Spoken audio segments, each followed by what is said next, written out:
Hello friends, welcome to our channel Vichar box. और आज का हमारा टॉपिक रहेगा why does law of demand operate, या हम कह सकते हैं भी why demand curve is sloping downwards only. वो अपवर्ड क्यों नहीं है या स्ट्रेट क्यों नहीं है, वो डाउनवर्ड स्लोपिंग ही क्यों है, उसके क्या रीजंस है। तो ये लॉ ऑफ डिमांड चैप्टर का थर्ड क्लास रहने वाली है। इससे पहले पार्ट 1 एंड पार्ट 2 ऑलरेडी आपको चैनल पे मिलेंगे, उसके लिंक भी मैं डिस्क्रिप्शन में डाल रहा हूँ, जिसमें हमने थ्योरी ऑफ डिमांड को पढ़ा है, उसके डिटर्मिनेंट्स पढ़े हैं, देन लॉ ऑफ डिमांड को समझा, उसके हमने डिमांड शेड्यूल्स पढ़े, डिमांड शेड्यूल्स के बाद हमने उनके कर्व्स पढ़े। तो ये सब उसमें हम कर चुके हैं। आपको कोई भी डाउट्स हो आप कमेंट्स में पूछ सकते हैं, कोई भी दिक्कत आए आप मुझे बता सकते हैं। तो let's start the topic. Why does the law of demand operate, reasons for downward sloping of demand का। सबसे पहले ये समझने के लिए हमें पता होना चाहिए भी डिमांड कर्व बनती कैसे है। तो इससे पिछले लेक्चर में हमने देखा था भी ये एक डायग्राम है, इस कर्व पे ये डिमांड कर्व है, इधर इंडिविजुअल लगा लो या मार्केट लगा लो भी। यहाँ पे हमने प्राइस को रखा था, यहाँ पे क्वांटिटी डिमांड को रखा था और ये डिमांड कर्व बनी थी। क्यों? क्योंकि जब प्राइस कम हो रहा था तो जो डिमांड है वो बढ़ रही थी। तो इस तरह से हमारा कर्व बनता है। तो सबसे पहला रीजन क्या हो सकता है, या जब जो पहला रीजन है इस डिमांड के डाउनवर्ड होने का, ये क्या रीजन है? The law of diminishing marginal utility. अब ये डिमिनिशिंग मार्जिनल यूटिलिटी क्या है, फिर उसका लॉ क्या है? ये जो लॉ है डिमिनिशिंग मार्जिनल यूटिलिटी का, इसका मतलब है कि आप एक कंज्यूमर है, वो जैसे कोई भी गुड का मोर एंड मोर यूनिट्स को कंज्यूम करता है, तो उसको वो यूनिट्स के खाने से या यूनिट्स को कंज्यूम करने से जो एडिशनल सेटिस्फेक्शन मिलती है, वो पर यूनिट जैसे जैसे वो खाता है एडिशनल सेटिस्फेक्शन वो कम होती जाती है।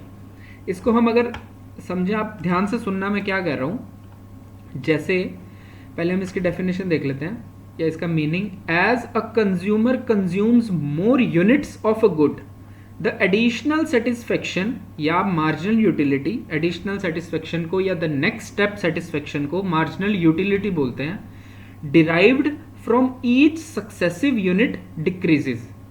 तो क्या होता है, जैसे जैसे कोई भी कंज्यूमर अपने कोई भी एक गुड को कंज्यूम करता है, फॉर एग्जाम्पल एक गुड है ए, वो उसको जैसे जैसे कंज्यूम करेगा, उसने पहले फर्स्ट स्टेप खाया, फिर सेकेंड स्टेप, फिर थर्ड स्टेप, तो वो जैसे जैसे नेक्स्ट स्टेप पे जाता जाएगा, तो जो उसको उससे सेटिस्फेक्शन मिलती है उसका जो लेवल है वो डिक्रीज होता जाएगा। या हम इसको एक एग्जांपल से देखते हैं। फॉर एग्जांपल आप एक आइसक्रीम खा रहे हैं, आपने जब पहली आइसक्रीम खाई तो आपको कुछ परसेंटेज वो अच्छी लगी होगी। जब आपने सेकंड पीस ऑफ आइसक्रीम खाया तो अब आपको जितनी वो अच्छी लगी है ये हमेशा कम रहेगी कंपैरेटिवली जो फर्स्ट खाई थी। मतलब जो फर्स्ट के खाने से आपको सेटिस्फेक्शन मिली थी वो ज़्यादा थी कंपैरेटिवली सेकंड के खाने से। या इसको मार्जिनल यूटिलिटी को हम एक यूनिट में मेजर कर सकते हैं, जिसको हम यूटिल्स बोलते हैं। यूटिल्स मतलब इसको एक टर्म है। जब मैंने फर्स्ट आइसक्रीम खाई होगी तो मेरे को कुछ परसेंटेज सेटिस्फेक्शन मिली, मैं मानता हूं मेरे को 10 यूटिल्स सेटिस्फेक्शन मिली। जब मैंने उसका सेकंड यूनिट खाया तो मेरे को 8 यूटिल्स सेटिस्फेक्शन मिली। मतलब मुझे पहले 100% चीज अच्छी लगी थी, अब 80% ही अच्छी लग रही है। इसको हम कंपेयर कर सकते हैं। तो जब मैंने पहला यूनिट खाया, पहली आइसक्रीम खाई, तो मुझे वो 10 यूटिल्स सेटिस्फेक्शन दे रही थी, और जो सेकंड यूनिट खाई वो मुझे 8 यूटिल्स ही दे रही थी। तो कहने का मतलब है जो law of diminishing margin utility क्या कहता है, वो कहता है भी आपने जैसे जैसे आप कोई भी गुड की कंजम्पशन को बढ़ाओगे या उसका एडिशनल यूनिट कंज्यूम करोगे, तो जो उससे आपको सेटिस्फेक्शन मिलती है या जो यूटिल्स मिलते हैं वो सक्सेसिव यूनिट पे कम होते जाएंगे। तो therefore a consumer will only be willing to buy more units at a lower price। क्योंकि जो आपने पहली आइसक्रीम खरीदी होगी उसके लिए आपने 10 रुपए दिए, तो आपको उसमें 10 रुपए का आनंद भी मिला, आपको वो 10 रुपए अच्छे भी लगे, आपको वर्थ इट लगे।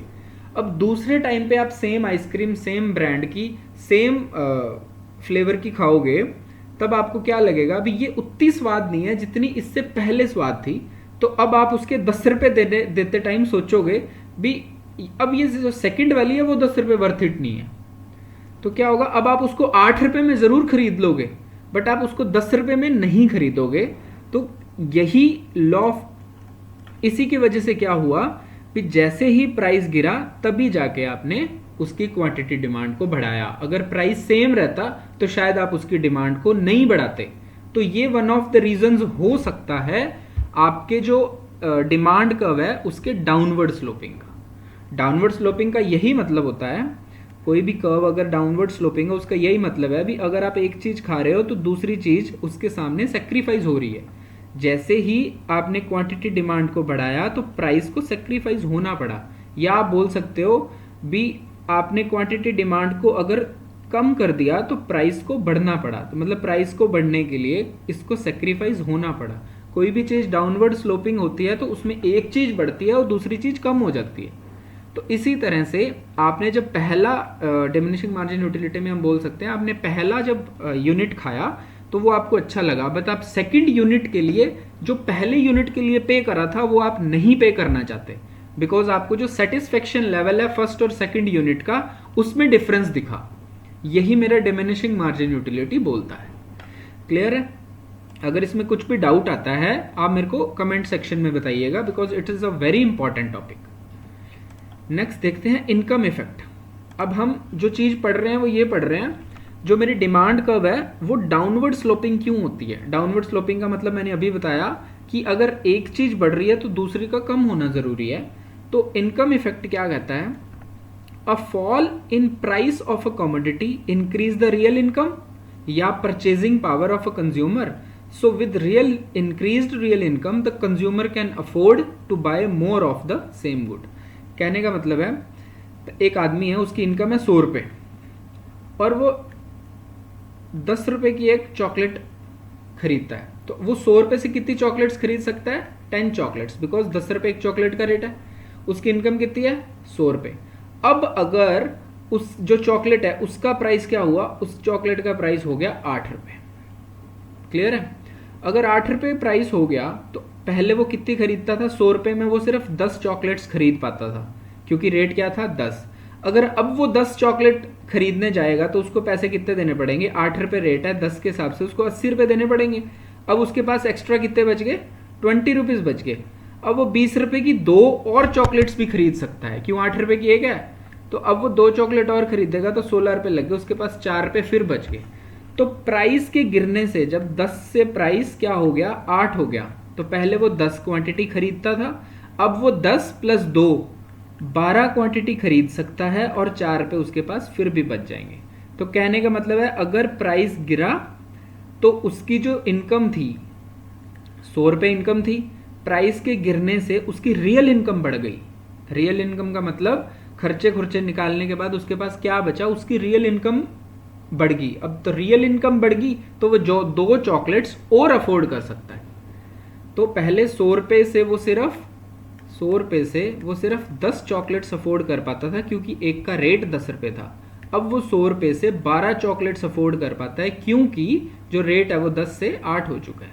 क्लियर है? रेट के गिरने से उसकी रियल इनकम बढ़ी, दैट मीन्स उसकी परचेजिंग पावर बढ़ी, और परचेजिंग पावर के बढ़ने से उसने जो यूनिट्स है उनको भी बढ़ाना स्टार्ट कर दिया, या वो बढ़ा सकता है, अफोर्ड कर सकता है।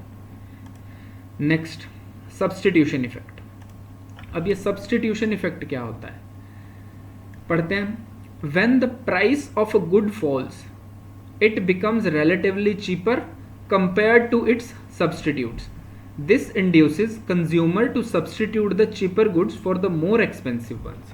क्लियर है? देखो जरा इसको लेमन लैंग्वेज में समझते हैं। सब्स्टिट्यूशन इफेक्ट है क्या? सबसे पहले तो सब्स्टिट्यूशन क्या है, हमने लेक्चर 1 में पढ़ा था। सब्स्टिट्यूशन या सब्स्टिट्यूट गुड्स क्या होते हैं, ऐसे गुड्स जो एक दूसरे की जगह हम यूज कर सकते हैं, जैसे टी एंड कॉफी। अगर किसी बंदे को एक टाइम के लिए टी नहीं मिले तो वो कॉफी से भी काम चला सकता है, या उसको कोई कॉफी प्रेफर करता है, उसको कॉफी नहीं मिले तो वो टी से भी काम चला सकता है। These are substitute goods. तो सब्स्टिट्यूशन इफेक्ट क्या है, फॉर एग्जाम्पल जो मेरा गुड है जिसकी मैं क्वांटिटी डिमांड की बात कर रहा हूँ वो है टी।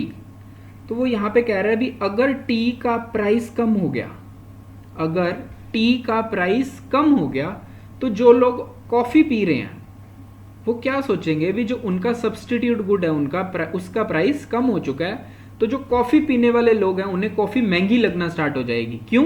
क्योंकि टी सस्ती हो चुकी है। तो अब वो क्या करेंगे, वो कॉफ़ी से कहाँ पे मूव हो जाएंगे, टी पे मूव हो जाएंगे। तो देखा जाए तो टी का जब रेट गिरा तो मेरे कंज्यूमर क्यों बढ़ गए, टी के कंज्यूमर या टी की क्वांटिटी डिमांड क्यों बढ़ गई? क्योंकि जो उसका सब्सटीट्यूट गुड था उसके जो कंज्यूमर थे वो भी मेरे पास आना स्टार्ट हो गए, तो उन्होंने भी टी की डिमांड करना स्टार्ट कर दिया। तो ये हम यहाँ पे ये चीज कह सकते हैं कि प्राइस कम हुआ तो क्वांटिटी डिमांड तो बढ़नी थी, जो अदर रीजंस है उनकी वजह से, बट जो सब्सटीट्यूशन इफेक्ट है उसकी वजह से उस पे जो रेट ऑफ क्वांटिटी डिमांड का चेंज ऑफ रेट है क्वांटिटी डिमांड का वो बढ़ गया। जहां 2 गुना बढ़ना था वो 4 गुना हो गया, क्योंकि कॉफी के लोग भी मेरे पास आना स्टार्ट हो चुके हैं। तो क्लियर है? तो प्राइस के कम होने से डिमांड बढ़ चुकी, इसलिए एक चीज कम हो रही है एक बढ़ रही है, तो डाउनवर्ड स्लोपिंग चलेगा। होप आपको ये पॉइंट क्लियर होगा। अगर किसी भी पॉइंट में कोई भी दिक्कत हो आप मुझे कमेंट्स में बता सकते हैं, मैं उस पर अगेन एक बहुत क्लियर और बहुत सिंपल लैंग्वेज में वीडियो बना दूंगा। अब नेक्स्ट क्या है इसमें, न्यू कंज्यूमर्स। अब न्यू कंज्यूमर का क्या मतलब है, नवे कंज्यूम करने वाले लोग। When the price of a good falls it becomes affordable for new customers who were previously unable or unwilling to buy it, thus increase the total quantity demand. इसका क्या मतलब है, जैसे कोई प्रोडक्ट है या कोई कमोडिटी है, पहले वो एक लेवल के बाहर थी या उसका रेट कुछ ज़्यादा था। हम एग्जांपल लेते हैं ऑटोमोबाइल की। ऑटोमोबाइल है, कोई बंदा एसयूवी लेना चाहता है, कोई गाड़ी, क्या रहेगा, एसयूवी अगर कोई गाड़ी स्टार्ट हो रही है 10 लाख से और एक बंदे का बजट है 8 लाख रुपए, वो खरीदना एसयूवी चाहता है बट वो नहीं खरीद सकता क्योंकि उसका रेट बहुत ज़्यादा है। 10 लाख का रेट है बट उसका जो बजट है वो क्या है, 8 लाख रुपए का, 8 लाख का। तो अगर एसयूवी कोई भी ब्रांड है वो 10 लाख से अपना प्राइस 8 लाख कर देता है, उसने अपने प्राइस को क्या करा, गिरा दिया। जैसे ही उसने प्राइस को गिराया तो जो ये कंज्यूमर्स थे 8 लाख रुपए लेके बैठे थे वो सारे एसयूवी पे शिफ्ट हो जाएंगे। अब क्योंकि उनके बजट में वो चीज़ आ गई है, अब वो उस चीज़ को कह सकते हैं हम अफोर्ड कर सकते हैं, तो वो क्या करेंगे, उस चीज़ को बाय करेंगे या उस चीज़ की क्वांटिटी डिमांड को बढ़ा देंगे। तो मैं ये कह सकता हूँ भी प्राइस के कम होने से वो लोग जो पहले उस चीज़ को अफोर्ड नहीं कर पा रहे थे ज़्यादा प्राइस पे, प्राइस के कम होने से अब वो उनको अफोर्डेबल लगती है तो वो उस चीज़ को जाके बाय करेंगे या उसकी क्वांटिटी डिमांड को बढ़ा देंगे। दैट मीन्स प्राइस कम हुआ तो जो क्वांटिटी डिमांड है वो बढ़ गई, जिस वजह से मेरा जो डाउनवर्ड स्लोपिंग डिमांड कर्व बन चुका है। होप ये पॉइंट क्लियर होगा। देन आता है मल्टीपल यूज। मल्टीपल यूज में क्या रहेगा, goods with multiple use will have higher demand at lower price as consumer find more uses for them. इसकी सबसे बेस्ट एग्जांपल है मिल्क। कैसे, देखो जरा। फॉर एग्जांपल मिल्क है वो 80 रुपीज़ पर लीटर है, 80 रुपीज़ पर लीटर। तो अब लोग उसको कंज्यूम तो करते हैं बट 80 रुपये लीटर के हिसाब से वो सिर्फ 2 लीटर ही बाय करते हैं ताकि वो सिर्फ उसका ड्रिंकिंग पर्पज़ रहे, ताकि वो उसे सिर्फ पी पाएं, बाकी उससे कोई यूज़ नहीं करते। There are different uses, milk के बहुत यूज़ हो जाते हैं। 80 रुपये लीटर वो खरीदते हैं तो वो सिर्फ 2 लीटर ही बाय करते हैं ताकि वो उसको ड्रिंकिंग पर्पज़ के लिए यूज़ कर पाएँ। तो क्या होता है, कोई कंपनी है जो मिल्क को बेचती है, जैसे अमूल, उन्होंने क्या करा, 80 रुपये से रेट कर दिया जी 40 रुपये। अब जब रेट उन्होंने 80 से 40 कर दिया, प्राइस कम कर दिया, तो जो लोग 2 लीटर खरीदते थे, प्राइस आधा हो गया, तो जरूरी नहीं है वो 2 से अपनी डिमांड को 4 करेंगे, वो 2 से डिमांड को 10 कर देंगे, क्योंकि पहले वो सिर्फ ड्रिंकिंग पर्पस के लिए मिल्क को बाय करते थे, अब वो उससे स्वीट्स बनाना भी स्टार्ट कर सकते हैं, वो मेकिंग कर्ड भी स्टार्ट कर सकते हैं, वो उससे चीज़ भी बना सकते हैं। तो क्या रहेगा, ये चीज़ के मल्टीपल यूज़ हैं, तो प्राइस के कम होने से जो उसकी डिमांड है वो एक्सपोनेंशियली बढ़ जाएगी। कंज्यूमर्स को उसके अंदर बहुत यूज़ दिखते हैं वो प्रोडक्ट में, बट वो महंगा था तो उसको सिर्फ अपना वो मेन प्रायोरिटी यूज़ करते थे, बट अब वो सस्ता हो चुका है तो उसके डिफरेंट यूज़ भी लेने लग गए हैं। तो जिसकी वजह से जैसे प्राइस कम हुआ उसकी डिमांड एक्सपोनेंशियली बढ़ती है, तो जो मेरा डिमांड कर्व है वो डाउनवर्ड स्लोपिंग में बनेगा। होप आपको ये पॉइंट क्लियर होगा। तो हमने इसमें इस लेक्चर में लॉ ऑफ डिमांड कैसे ऑपरेट होता है, क्यों ऑपरेट होता है, और वो डाउनवर्ड स्लोपिंग डिमांड कर्व ही क्यों बनती है, वो हमने पढ़ा। कोई भी आपको इसमें डाउट रहता है आप मुझसे कमेंट सेक्शन में पूछ सकते हैं। इससे पहले भी 2 पार्ट ऑलरेडी आपको चैनल पे मिलेंगे जिसमें हमने डिमांड को बहुत अच्छे से समझा है, पढ़ा है। और इसके बाद हम एक्सेप्शंस पढ़ेंगे, फिर हमारी एक क्लास एक्टिविटी रहेगी, MCQs देखेंगे। कुछ भी आपको डाउट रहता है आप मुझसे पूछिए, and stay tuned for next lectures. Hope आपको सब कुछ क्लियर है। Thank you and wait for, और आपको नेक्स्ट पार्ट में मिलते हैं। See you in the next part.